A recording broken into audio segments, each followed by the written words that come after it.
Hello guys, welcome back. ये कहानी है एक धर्मवीर नाम के लड़के की जो दिल्ली से अपने गांव प्रतापगढ़ जा रहा था एक ट्रेन में बैठकर।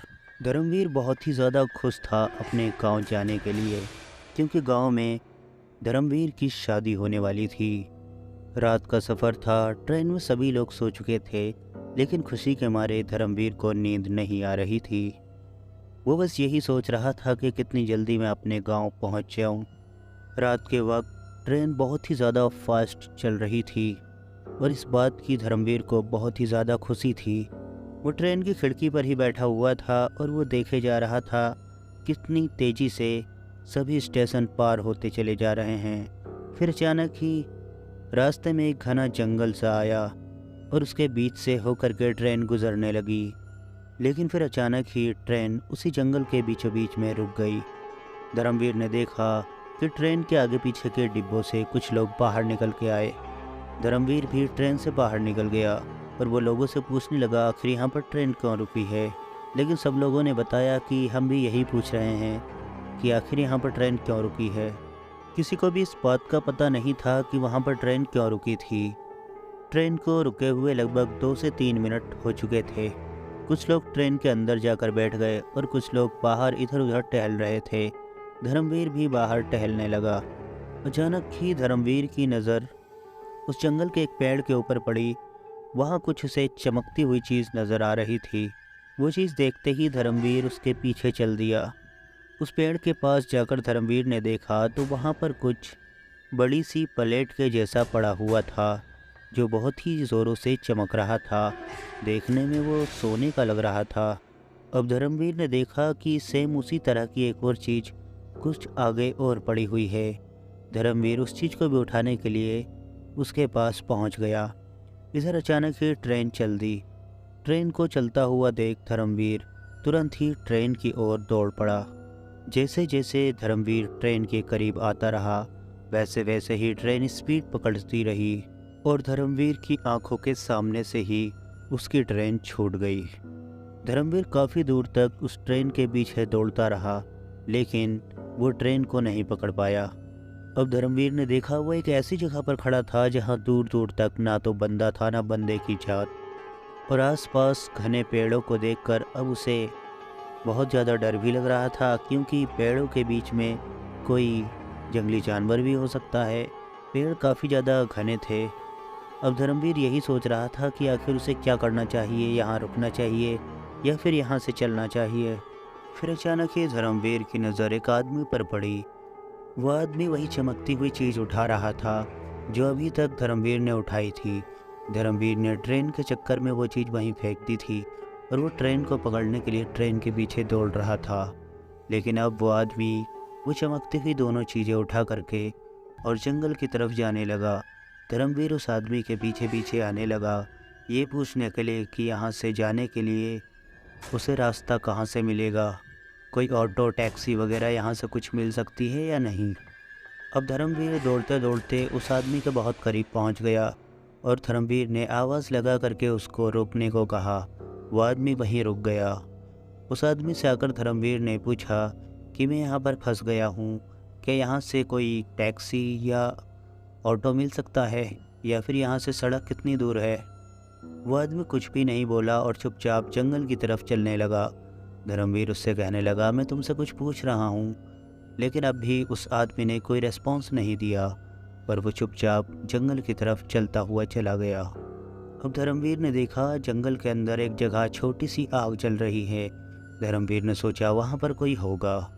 धर्मवीर तुरंत ही वहाँ से दौड़ते हुए उस आग के करीब पहुँच गया। वहाँ जाकर के धर्मवीर ने देखा कि उस आग के पास तो कोई था ही नहीं। उस जगह हर तरफ धर्मवीर इधर उधर देखने लगा और ज़ोर ज़ोर से आवाज़ें लगाने लगा कि यहाँ कोई है जो मुझे सुन सकता है, लेकिन वहाँ कोई भी नहीं था। धर्मवीर को नहीं पता था कि वो कितनी बड़ी मुसीबत में फंसता चला जा रहा है। वहाँ से धर्मवीर रेल की पटरी की तरफ आने लगा। अचानक ही रास्ते में एक पेड़ के ऊपर धर्मवीर की निगाह पड़ी।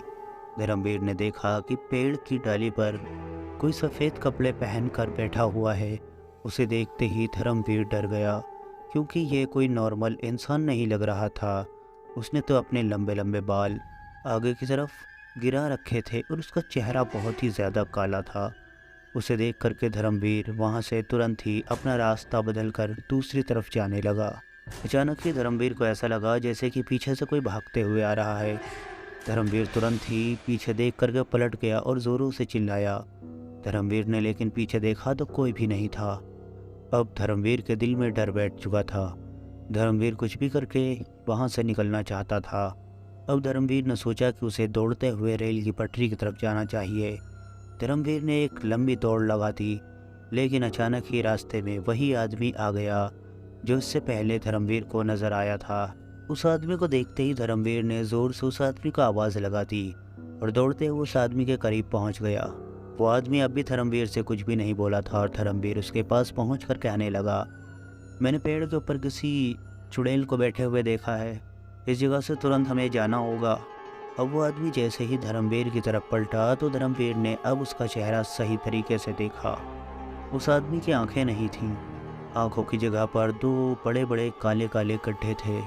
ये देखकर धर्मवीर और भी ज़्यादा डर गया और अब वो उस आदमी के पास से भी दौड़ने लगा। लेकिन कुछ ही देर में उस आदमी ने दौड़कर धर्मवीर को पकड़ लिया। उस आदमी ने जैसे ही धर्मवीर को पकड़ा, अब धर्मवीर अपने हवास खो बैठा था। धर्मवीर ज़ोर ज़ोर से चीख चिल्ला रहा था, लेकिन उसकी आवाज़ सुनने वाला उस जंगल में कोई भी नहीं था। उस आदमी ने धर्मवीर को कमर से पकड़ लिया और अपने साथ उसे ले करके हवा में उड़ने लगा। हवा में उड़ते हुए अचानक ही उसने धर्मवीर को छोड़ दिया।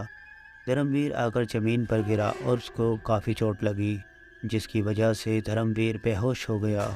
अब धर्मवीर की जब आँख खुली तो धर्मवीर ने देखा कि सवेरा हो चुका था। लेकिन धर्मवीर ने जब अपने ऊपर नज़र डाली तो वह अपने आप को देखकर दंग रह गया। धर्मवीर ने देखा कि उसके जिस्म पर एक भी कपड़ा नहीं था। उसके ऊपर बहुत सारी राख पड़ी हुई थी, जिसकी वजह से पूरा शरीर उसका काला पड़ चुका था। धर्मवीर ने देखा कि जिस जगह वो लेटा हुआ है उस जगह बहुत ही सारे बाल पड़े हुए थे। पता नहीं वो किस चीज़ के बाल थे। धर्मवीर वहाँ से डर के मारे उठकर खड़ा हो गया और कुछ दूरी पर धर्मवीर ने देखा तो उसके कपड़े पड़े हुए थे। धर्मवीर ने फ़ौरन जाकर अपने कपड़े पहनने शुरू कर दिए। धर्मवीर अपने कपड़े पहनकर तुरंत भागते हुए उस जगह से रेल की पटरी के पास पहुँच गया। रेल की पटरी के पास काफ़ी दूर तक धर्मवीर दौड़ता हुआ चला गया। कुछ दूर जाने के बाद धर्मवीर को कुछ बकरियां नज़र आईं। धर्मवीर दौड़ते हुए उन बकरियों के पास पहुंचा तो उसने देखा काफ़ी सारे छोटे छोटे बच्चे उस जगह खेल रहे थे। धर्मवीर उन बच्चों के पास पहुंच गया। धर्मवीर ने उन बच्चों से पूछा कि सड़क पे जाने का रास्ता कहाँ है, लेकिन वहीं पर एक बूढ़ा शख्स भी बैठा था जिसने धर्मवीर की हालत देखी और धर्मवीर से पूछा कि आखिर तुम्हारे साथ क्या हुआ है। धर्मवीर ने रात की पूरी कहानी उन बूढ़े अंकल को बता दी। वो बूढ़े अंकल धर्मवीर को अपने घर ले गए, वहाँ उसे खाना वाना खिलाया और धर्मवीर को प्रतापगढ़ की एक बस में बैठा दिया। धर्मवीर अपने घर तो पहुँच गया, लेकिन ये घटना ज़िंदगी भर के लिए उसके दिमाग में छप चुकी थी और ये कहानी यहीं समाप्त हो जाती है। Thanks for watching. Bye bye.